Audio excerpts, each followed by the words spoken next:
Well, hello, family, friends, fellow YouTubers. We want to thank you for joining us here on Jim's In Town Gardening and also Bella's Legacy Rabbitry. So, it has been asked quite a few times for me to do something on how we keep records. Now, what I'm going to show you is from a rabbit site. The Rabbitry is called Brickhouse Acres Rabbitry. They're from Frankfurt, New York. And these are the charts that we use when we're keeping records for our rabbitry. So I'm going to share them with you. I'm also going to leave a link to this website in the description box.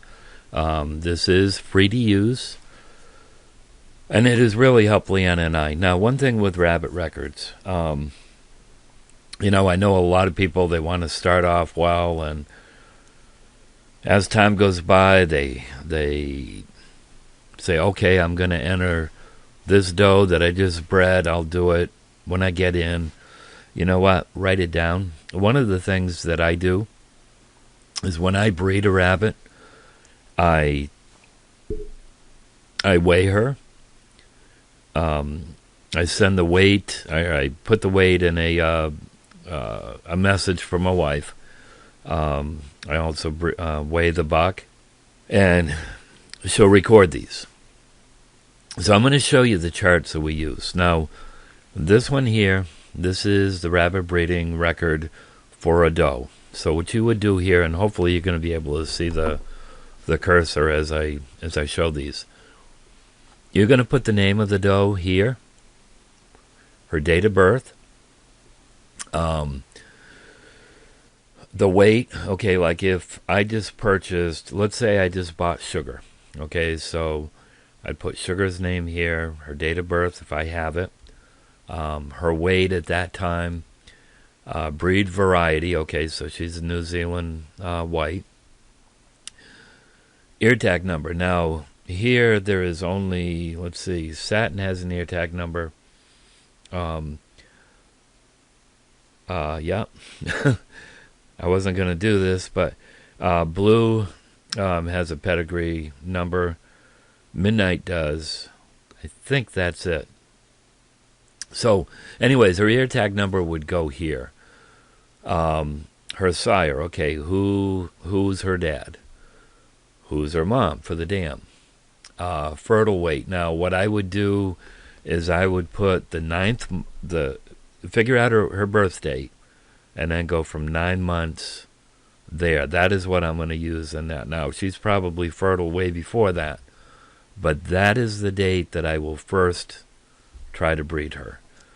Okay, so now let's say Sugar. Let's say she's a new rabbit to the rabbitry. Her first breed date, let's say I bred her today. Okay, so what is it? January 31st. I know this is, you're looking at it, if you're seeing it when it goes on to YouTube, you're going to look at February 1st. But let's say I bred her January 31st, 2001. That's what would go here.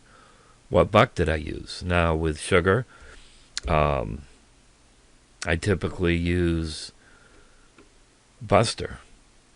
Okay, so I'd write Buster's name in here. If he had an ear tag number, I would use that. Now, nest box. Now, you're seeing nest box date. What's 28?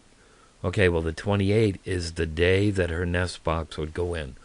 Typically, I would go 28 days from the day that I bred her,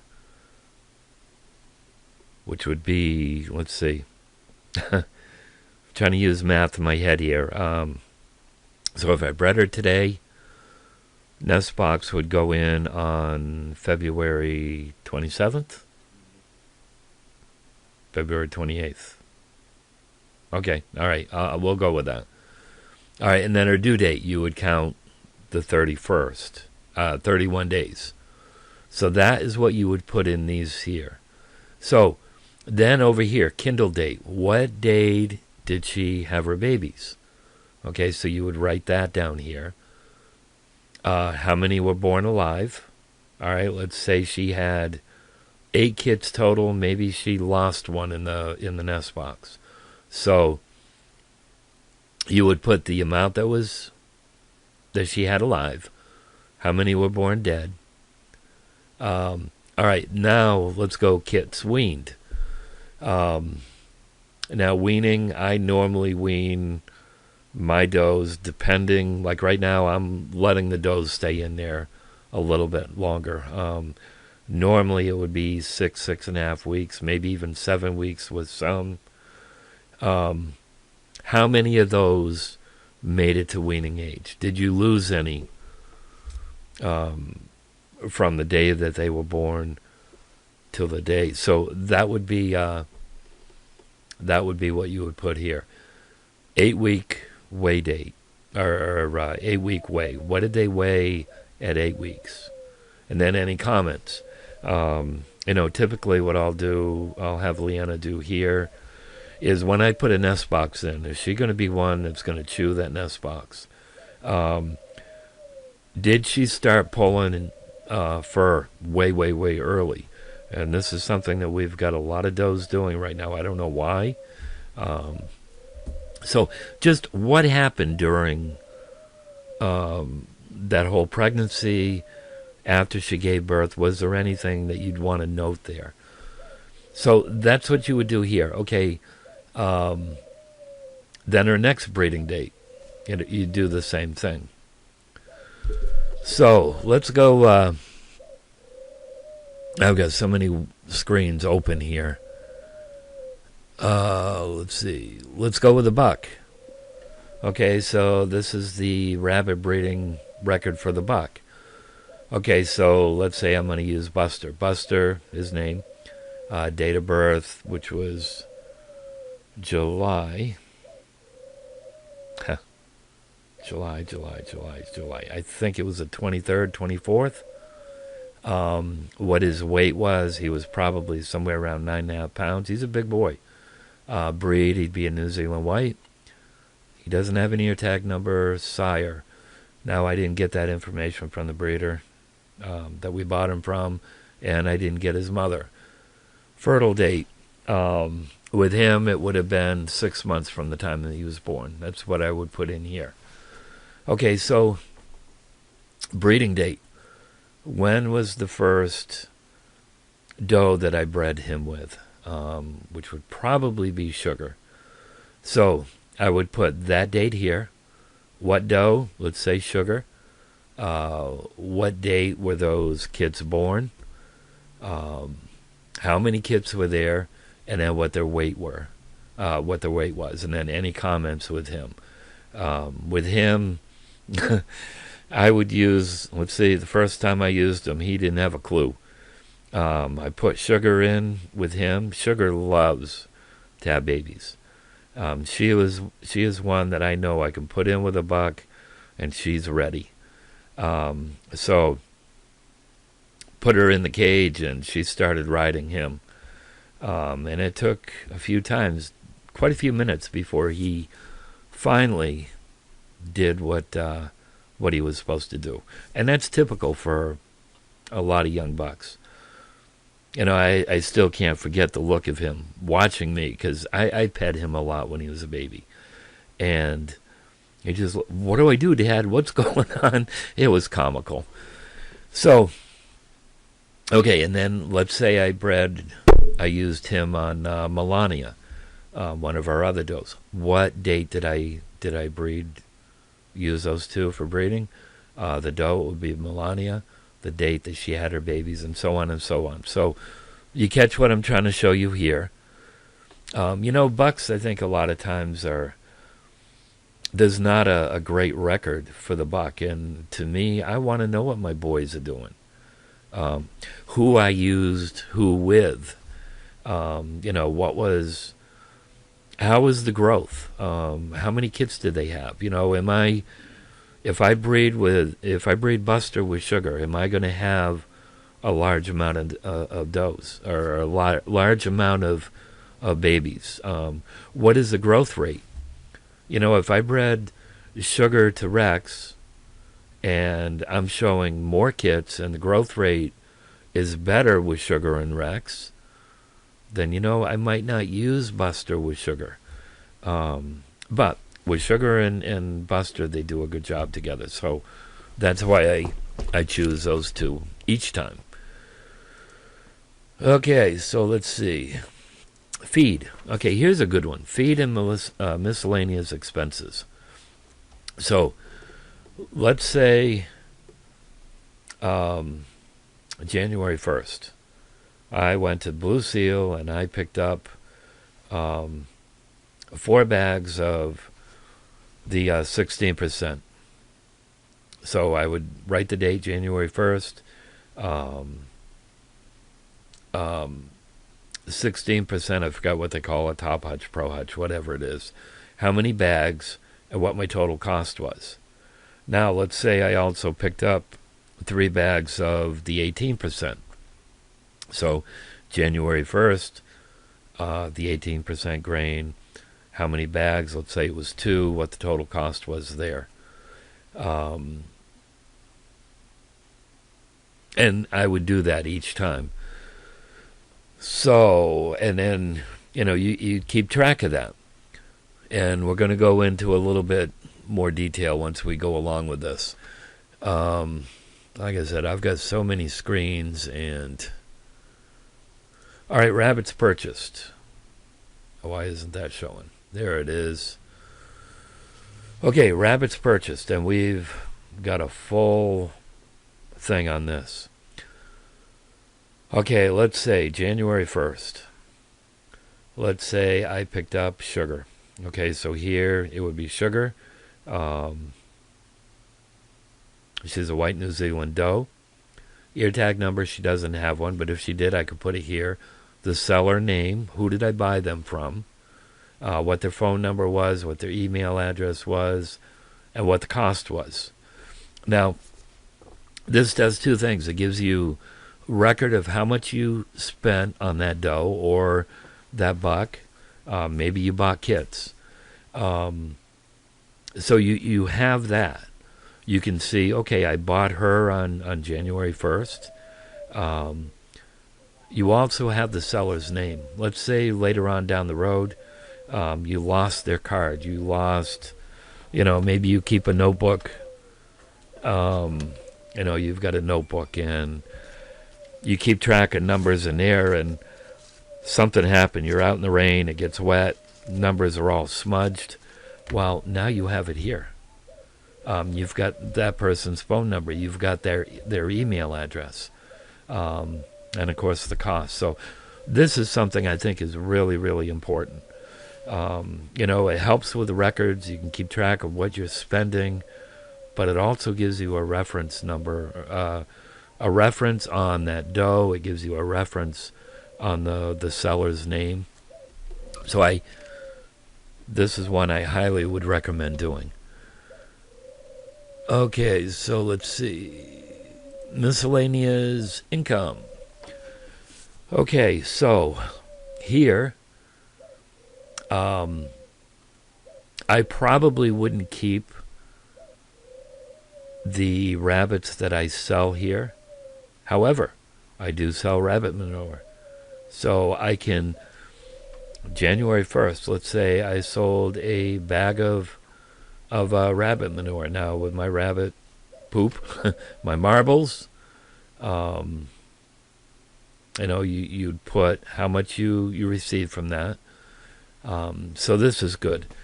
Cages. I also sell some cages. I bought quite a bunch of cages, and I've been selling them. So here it would be the date. How many cages did I sell?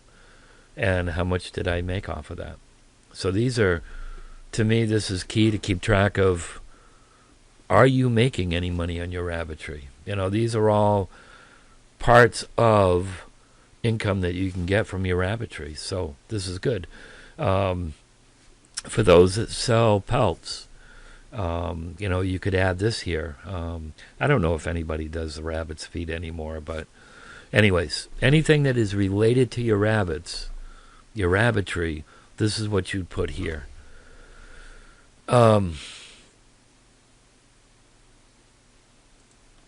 Okay, so now you know how much you sold your rabbits for. You know how many rabbits you sold. So let's say you want to do it by the year. For me, I'd want to do it by the month. So what I would probably do is the first one that I showed you on the rabbit sales. Keep track of that month by month, depending on how many rabbits that you have, how many you sell, and keep a total of that. Miscellaneous income. How many bags of manure did you sell? How many pelts did you sell? How many cages did you sell? And then you could write the total here. What was your expenses? Okay, rabbits purchased. How many rabbits did I buy? How many cages, and what did I spend for those cages? How much feed? And then your financial summary. What was the total income, total expenses, and then any notes that you want to do. I think for anything, whether you're raising chickens, whether you're raising rabbits, goats, cows, sheep, I think this is very, very important. And, you can take these and you can change them to what you want, whether you're doing goats, sheep, cows, make it your own. Let's see, what else have we got here? Rabbit sales. Okay, this is a good one here, too. And this is one that I have neglected to do. And Leanna does not have a clue. So what I'll do is I will do this on January 1st. I know what I've done this year. So the date, ear tag number. For this, what I would probably do is I would have keywords, sugar, because I've got some S's, fawn, whatever, and then somehow I'd have a chart where I could keep track of that. Description. Okay, let's say I sold January 1st, I sold one of Sugar's babies. The description. Let's say, of course, all of Sugar's babies are going to be white, where I breed her with Buster. Let's say I sold three does, so 3 New Zealand white does. Pedigree, are they pedigreed? No, Sugar's not pedigreed. How much? What I would do is how much for each, and then what the total was. Buyer's name. That could be something that you'd want to keep track of, only for a later thing. Phone number, email, and what state. Now, I don't sell my rabbits out of state. Number one, I'm not gonna send rabbits through the mail. I'm not gonna send them on the plane. If somebody wanted to come up here and purchase a rabbit, that I would do. So this is another one which is good, and I think I'm getting almost done. Litter growth. Now this one is important. Litter ID. Okay, so I don't ID my litters. I know my sire, my dam. I don't have tons of rabbits coming or having babies all at once. 2, maybe 3 at a time is what I would do. So let's say litter ID. I'd probably leave that blank. The sire. So let's say it was Buster. The dam, let's say it was Sugar. What were her baby's weights at 4 weeks old? And what I'll do is you've seen Leanna and I do this. We'll bring our baby scale out there, and we'll weigh every individual baby bunny at 4 weeks. Which reminds me, I've got to do daisies tonight. Then I'm going to take all those weights, and we're going to average them. So let's say Sugar had 10 babies. So, and let's say on the 4 weeks, let's say they were 1.9, 2.2, 1.8, 2.1. You take all those up, average, average them. You've got 10 rabbits, and do it there. Then I'm going to do the same thing on the 6th week. Then I'm going to do it on the 8th week. Normally, I don't do the 10-week, 12-week, 14, and 16-week. Usually, the 8-week is my cutoff. But if you're going to keep them for 10 weeks or 12 weeks or 14, go ahead and use that. So then here, let's say fawn. What was fawn's average? So I would write, let's see, sire. With her, it would probably be Buster again. Fawn, what was her 4-week average? So I'm going to weigh all her babies up. I'm going to divide that by the number of bunnies that she had, kits, and then record that there. So this is a good one. Again, what is this doe doing? Is she, at 4 weeks, is she right around that 2-point mark? That's what I shoot for. At 4 weeks, I want to shoot for 2 pounds. 6 weeks, it would be somewhere around 3. And then at the 8th week, I'm hoping I can get 5 pounds. Okay, so Sugar and Buster, let's say they do that. I'm going to keep using that. And hopefully, there's the colors that I want.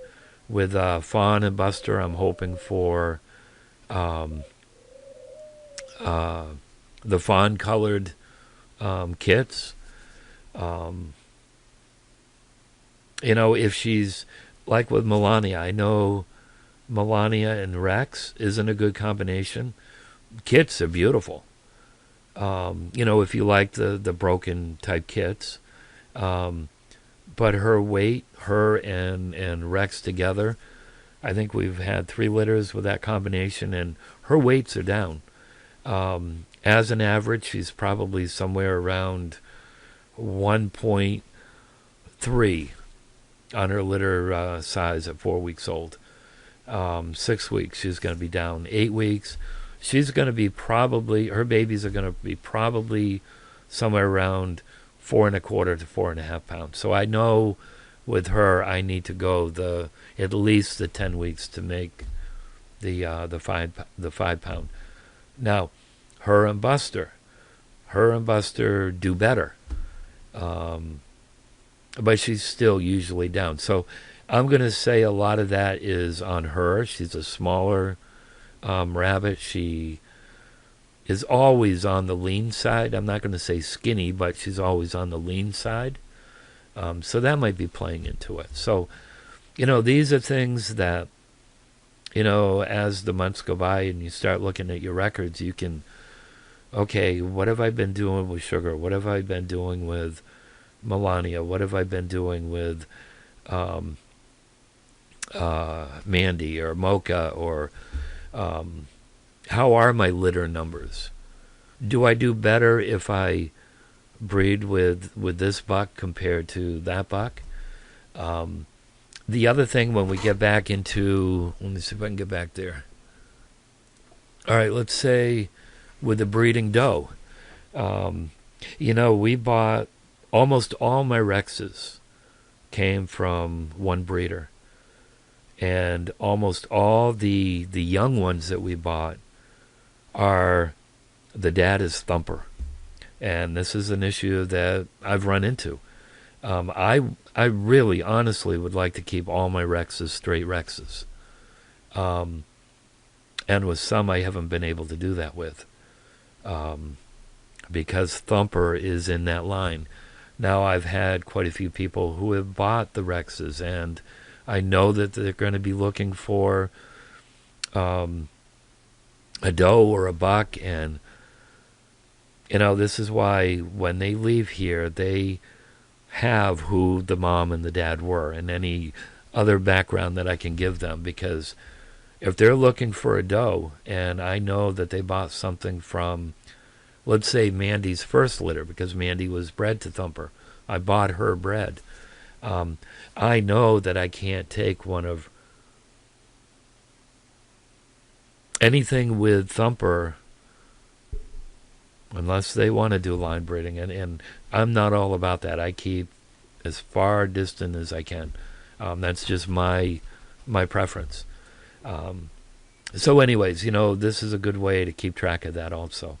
When we go out to the barn, Leanna makes these little cards. You've seen them on the cages. Let's say, somebody I can think of right off the bat. All right, Sugar. Fawn. Now, Fawn was the first doe that I kept from what we raised. So, Fawn's mom was Sugar. Fawn's dad was Rex. So I know I can't breed any of her babies back to Rex, or that's not what I want to do. So I know that I can still breed her with Buster because there's no relation. So it helps you keep track of what's going on there. It helps you keep track of how often you're breeding that doe. Now, in the last couple of years, I have not bred anywhere near as extensively as I could. Will I pick it up this year a little bit? Yeah, I probably will. I've got quite a few does that only had 2 litters last year. And a lot of that was because of how I was growing, how this rabbitry was growing. We had additions to the barn that we were dealing with. We had a very, very hot summer here, and I did not want any of my does kindling during that heat. Wintertime, here we are cold.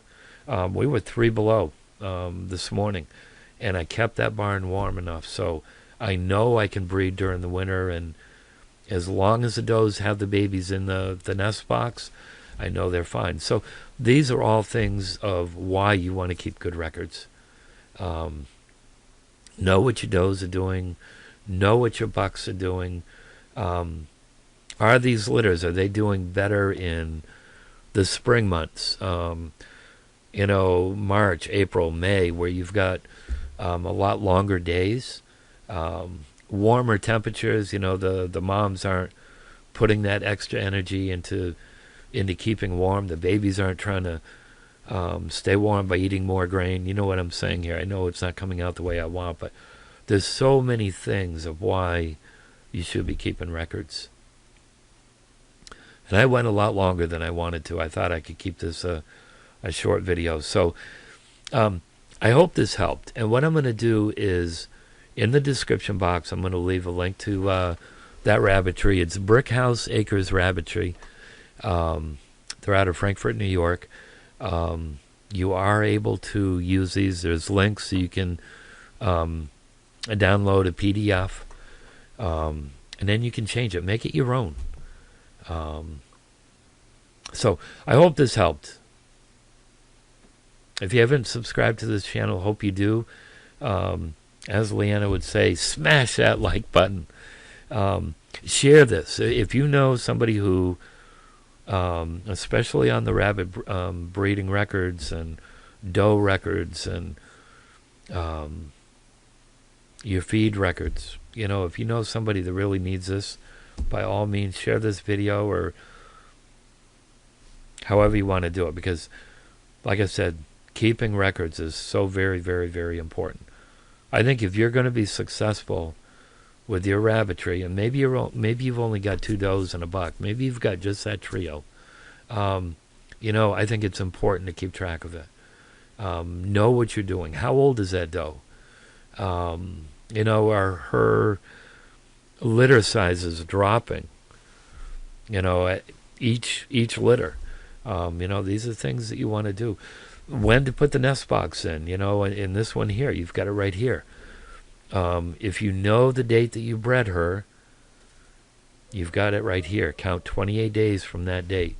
And then expect those babies being born somewhere around the 31st. Then you can write the kindle date. So, like with Sugar has always had her babies on the 31st day. Except for this time. This time she was, 2 days late. So that's something I want to watch for next year. Is something going on with her? How many were born alive? How many were born dead? How many made it to the weaning date? Does she have enough milk? Is she a good mom? So these are all things that you can write in the comment box. Again, friends, thank you so much. Love you guys. God bless.